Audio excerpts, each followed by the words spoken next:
Bismillahirrahmanirrahim. Assalamualaikum warahmatullahi wabarakatuh. Alhamdulillahirrabbilalamin. Wabihi nasta'in wa ala umur din. Wassalatu wassalamu ala asrafil anbiya'i wal mursalin wa ala alihi wa ashabihi ajma'in, amma ba'du. Pertama-tama izinkan saya untuk memperkenalkan diri. Saya Ahmad Duai dari UIN Syarif Hidayatullah Jakarta, Fakultas Adab Humaniora, jurusan terjemah, semester 5. Nah, di sini saya ingin menjelaskan tentang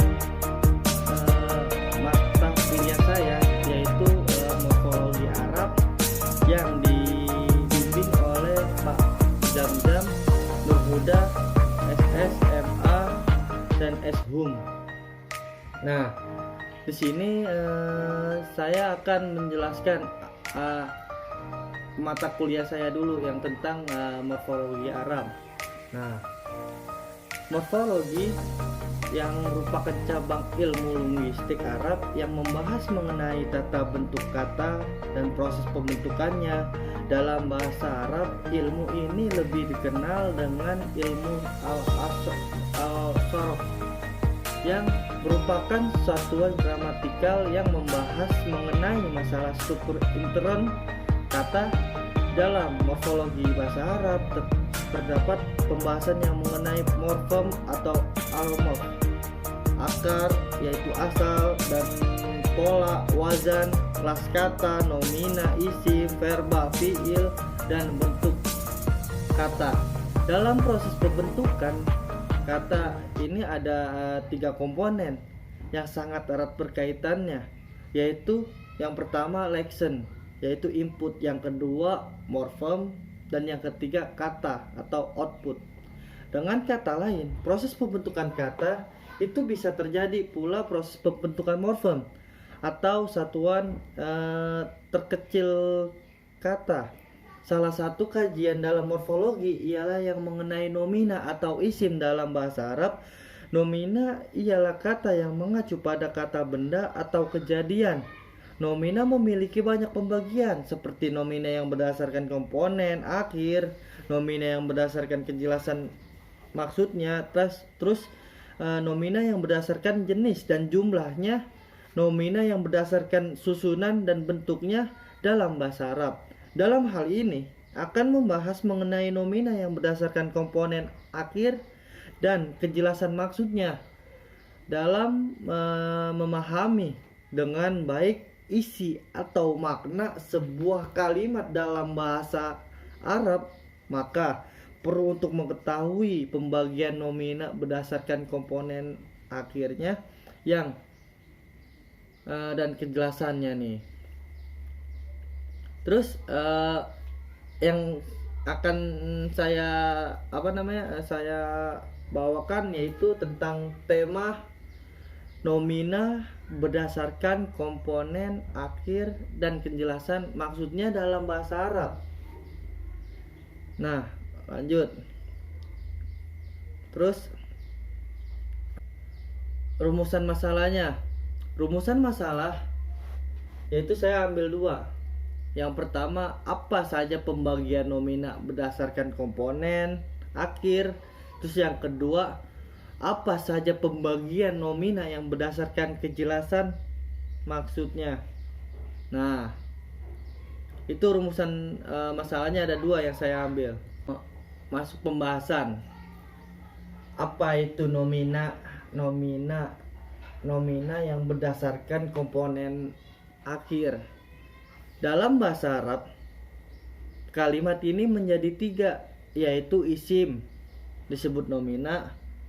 Yang pertama itu isim yang disebut nomina, yang kedua fiil yang disebut verba, dan yang ketiga harf, partikel atau huruf.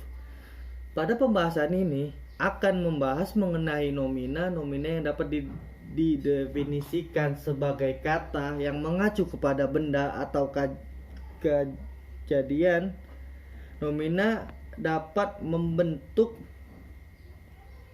atau ditunjukkan kepada nama orang, tumbuhan, hewan, sifat, tempat, atau nama lainnya yang tidak berkaitan dengan waktu. Nah, nomina berdasarkan komponen akhir ialah isim yang dilihat dari komponen yang menyusun huruf pada akhirnya. Nomina berdasarkan komponen akhirnya dibagi menjadi dua, yaitu isim ghairu sahih dan isim sahih akhir. Nah, ada dua pembagian ini dari nomina yang berdasarkan komponen akhir. Nah, yang pertama yang kita bahas dulu nih, isim sahih akhir. Apa itu isim sahih akhir? Isim sahih akhir ialah isim yang berakhiran dengan huruf sahih atau seluruh huruf hijaiyah selain alif lazimah, ya lazimah, hamzah, dan huruf ilat, yang yaitu yang di dalam huruf ilat itu seperti huruf alif, waw, ya. Nah, contohnya seperti wa ismun, khotama harfun, sahihun. Itu contohnya. Nah, yang kedua yaitu isim ghair sahih akhir. Nah, apa itu isim ghair sahih akhir? Yaitu isim mu'rab yang akhirnya berupa huruf alif lazimah, ya lazimah, dan alif hamzah. Dalam isim ghairu sahih akhir dibagi menjadi tiga, yaitu yang pertama isim maksur. Isim maksur. Apa itu isim maksur? Isim maksur adalah setiap isim mu'rab yang berakhiran dengan alif lazimah.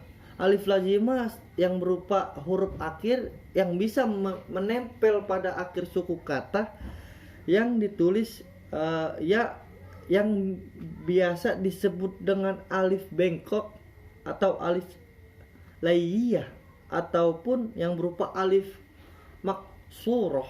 Contohnya seperti dalam kata aso, fatah, milhah, al-hudah.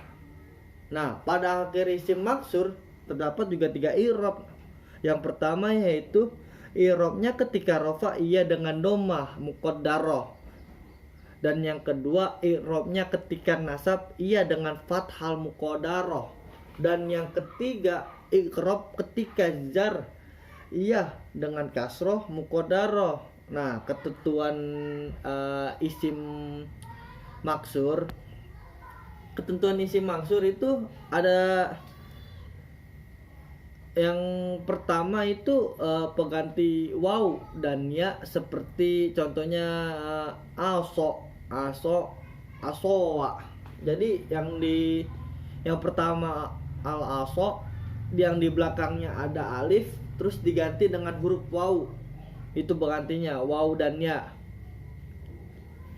Terus yang kedua tambahan untuk taknis seperti atsa dan zikro. Asalnya dari kata atsu, dan zikro asal kata dari azikru. Dan yang ketiga, dalam penulisan alif maksuroh dapat dibentuk alif ketika alif itu berada di isim maksur yang terdiri dari tiga huruf dan jadi pengganti dari waw, seperti aso, ala, dan hija, yang berbentuk ya tanpa titik pada isim maksur yang terdiri dari tiga huruf yang jadi pengganti dari ya. Itu seperti contohnya lagi fatah, huda, roha, yaitu yang berbentuk ya tanpa titik pada isim maksur yang terdiri dari 4 huruf atau lebih. Itu contohnya, itu dari penjelasan isim. Nah, apa itu isim mankus? Isim mankus ialah semua isim mu'rab yang berakhiran dengan huruf ya lazimah asli dan huruf sebelum berharokat kasroh. Contohnya seperti ar-ra'i, al-fadi, al-wadi, al-mahami, al-hadi. Itu contohnya. Yang ketentuan isimnya isim mankus. Nah, ketentuan isim mankus apabila diawali dengan alif lam atau diidofahkan, maka ianya tetap di di semua keadaan i'rabnya seperti hakamal qadi alal jani. Hakamal qadi alal jani. Nah, itu contohnya. Terus i'rab ketika rofa ialah dengan dhammah muqaddarah. Jaa al-mahami. Itu i'rab ketika rofa ialah dengan dhammah muqaddarah. Terus yang kedua i'rabnya ketika nasab dengan fathah yang fathah dhahirah, yaitu qabiltu al-qadi. Qabiltu al-qadi. Itu contohnya. Terus yang ketiga, i'rab ketika jar ialah dengan kasrah muqaddarah. Apabila tidak diawali yang tadi yang ketiga, i'rab ketika jar ialah dengan kasrah muqaddarah. Seperti contohnya asarti fi al-wadi. Nah, apabila tidak diawali alif lam dan tidak diidofahkan, maka ianya dibuang ketika marfu dan majlur. Harokat huruf terakhir tuh fathatain sebagai isyarat ya, yang membuang. Seperti contohnya gini, hakama qadin alal janin. Itu contohnya. Terus masuk lagi yang ketiga, isim mamdud. Apa itu isim mamdud? Isim mamdud ialah semua isim mu'rab yang berakhiran dengan hamzah dan huruf sebelumnya berupa huruf alif zaidah. Pada isim mamdud ini tidak memiliki i'rab, tapi hamzah pada isim mamdud ini terdapat 4 jenis. Yang pertama hamzah asli, yang kedua perubahan dari ya atau waw itu. Terus yang ketiga hamzah jaidah untuk taknis, dan yang keempat tambahan untuk jamak. Tuh, itu tentang tadi penjelasan isim gair sahih akhir. Tuh penjelasannya. Jadi ada 3 macam. Yang pertama isim maksur lazima, yaitu adalah isim mu'rab yang berakhiran dengan alif lazima. Terus yang kedua isim mankus, yaitu adalah isim mu'rab yang berakhiran dengan huruf lazima. Terus yang ketiga ada isim mamdud, yaitu adalah isim mu'rab yang berakhiran dengan hamzah dan sebelumnya berupa alif lam lazima. Nah, itu. Terus yang kita lanjutin lagi. Terus nomina yang berdasarkan kejelasan di dalam bahasa Arab. Nah, ini kita udah mulai masuk nomina tentang yang berdasarkan kejelasan di dalam bahasa Arab. Nah, yaitu langsung aja ya masuk ke pembahasannya.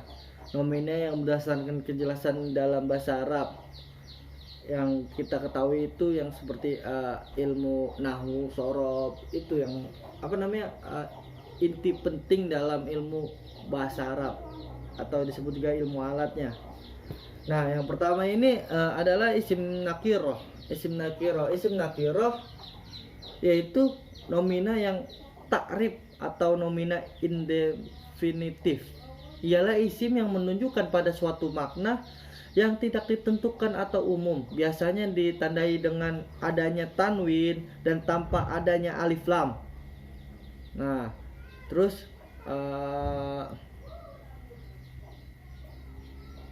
seperti contohnya katabun, madrasatun, eh, bintun, sayrotun, itu yang diakhiri dengan huruf alif lam, yang awal alif lam. Terus yang kedua itu adalah isim ma'rifah. Isim ma'rifah, apa itu isim ma'rifah? Isim ma'rifah adalah nomina definitif, ialah isim yang menunjukkan kepada makna tertentu atau khusus. Itu yang disebut isim ma'rifah. Nah, isim ini isim yang menunjukkan atas atas sesuatu yang sudah jelas. Nah, dalam isim makrifat terdapat 7 pembagian nih. Nah, yang pertama yaitu isim domir. Isim domir, terus yang kedua isim alam, dan yang ketiga isim isyarah, dan yang keempat isim mahsul, dan yang kelima isim yang dimasuki alif lam, dan yang keenam kalimat yang dimakrifah kan karena sebab nida, dan yang ketujuh mudhof kepada isim ma'rifah. Nah, mungkin itu aja penjelasan dari saya. Kesimpulannya, pembagian nomina berdasarkan komponen akhirnya ialah dibagi menjadi dua, yaitu isim ghairu shahih akhir dan isim shahih akhir. Pada isim ghairu shahih akhir ialah isim mu'rab yang berakhiran dengan huruf alif lazimah dan ya lazimah dan serta alif hamzah. Dalam isim ghairu shahih akhir dibagi menjadi tiga, yaitu isim maksur dan isim mu'rab berakhiran dengan alif lazimah, dan isim mangkus yang berakhiran dengan ya lazimah dan huruf sebelum berharokat kasrah, dan isim mamdud yang berakhiran dengan hamzah dan huruf sebelum berupa alif zaidah atau tambahan. Nah, pembagian nominal berdasarkan kejelasan, maksudnya ialah dibagi menjadi dua, yaitu isim nakirah dan isim ma'rifah. Secara sederhana, isim nakirah menunjukkan pada suatu umum atau yang tidak ditentukan, sedangkan isim ma'rifah yang menunjukkan pada isim yang ditentukan atau khusus. Dalam isim ma'rifah terdapat 7 pembagian yang menunjukkan kema'rifaannya, yaitu bila disandarkan dengan isim domir, isim alam, isim isyarah, isim mahsul, isim yang dimasuki oleh alif lam, atau kalimat yang disebabkan karena sebab nida, dan mudhof kepada isim ma'rifah. Mungkin itu saja kesimpulannya yang saya jelaskan tadi tentang tema saya. Tema saya yaitu nomina yang berdasarkan komponen akhir dan kejelasan maksudnya dalam bahasa Arab. Nah, saya akan melanjutkan lagi tugas saya, yaitu yang kedua ini, yaitu tentang UAS saya. Yang pertama, ini soal yang pertama, yaitu apa yang kalian ketahui tentang sabikoh, lahikoh, dan dahilah dalam morfologi Arab, dan berikut contohnya, dan berikan contohnya. Nah, yang pertama itu sabikoh, prefix dalam morfologi Arab, yaitu yang menambahkan yang diimbuhkan di depan morfem dasar. Contohnya seperti rokoda yang menjadi yarkoda. Itu yang pertama. Yang kedua itu lahiko, atau disebut juga sufiks, yaitu penambahan yang diimbuhkan dengan belakang morfem dasar, seperti aku pahim tuh menjadi hum, yang mengalami penambahan di belakang kata. Terus yang ketiga dahilah infix, yaitu penambahan yang dilakukan di tengah morfem dasar, seperti al masjidu menjadi al masjid. contohnya tersebut telah mengalami penambahan yang disisipkan morfem dasar. Itu soal nomor 1. Terus soal nomor 2, bagaimana morfem dihubungkan dengan penerjemahan leksikal dan gramatikal? Berikan contohnya. Nah, hubungan morfologi dengan penerjemah secara leksikal, yaitu morfologi adalah kata bahasa yang mempelajari bentuk-bentuk kata. Kemudian penerjemah leksikal ialah berbagai rangkaian perubahan pada bentuk yang diubah oleh proses yang berturut-turut. Selanjutnya, hubungan morfologi dengan penerjemahan gramatikal ialah morfologi yang secara istilah adalah salah satu bidang linguistik yang mempelajari susunan bagian-bagian kata secara gramatikal. Lalu pada penerjemahan gramatikal, menurut Matwis pada buku Cakrawala Linguistik Arab, ialah bentuk atau perubahan apapun yang membedakan bermacam-macam bentuk gramatikal pada unit leksikal yang sama. Itu soal nomor 2. Terus yang ketiga, sebutkan dan jelaskan pola isim atau nomina dalam bahasa Arab berikut contohnya. Nah, yang pertama, pola-pola isim atau disebut dengan nomina dalam bahasa Arab. Yang pertama, nomina verba, bisa disebut juga isim masdar. Nomina yang bentuk dasar verbanya yang berakar 3 pola atau sangat banyak. Dan yang kedua, nomina ficis, isim mar'ah yang disebut isim mar'ah. Itu nomina ficis bahasa Indonesianya. Kalau yang tentang morfologinya isim mar'ah sebutannya dalam bahasa morfologi Arabnya. Terus nomina yaitu nomina yang menyatakan perbuatan pola yang digunakan adalah tafa'ala ya fa'ila, dan pada verba yang berakar 4 dengan menambahkan sufiks. Nah, yang ketiga, nomina spes, isim now. Nomina yang menyatakan cara melakukan suatu pola yang digunakan adalah fi'liyah. Dan yang keempat, nomina luci et temporaris atau disebut juga isim makan dan zaman. Nomina yang menyatakan tempat dan waktu, pola yang digunakan maf'al. Dan yang kelima, nomina instrumental, isim ala. Nomina yang menyatakan alat pola yang digunakan adalah mif'al, seperti marodah, mirdah, mirat atau mirat. Dan yang keenam, partisipal, aktif dan pasif disebut isim fa'il dan isim maf'ul. Pola yang digunakan fa'il seperti kataba, penulis, dan maf'ul seperti mazhadu, buruh.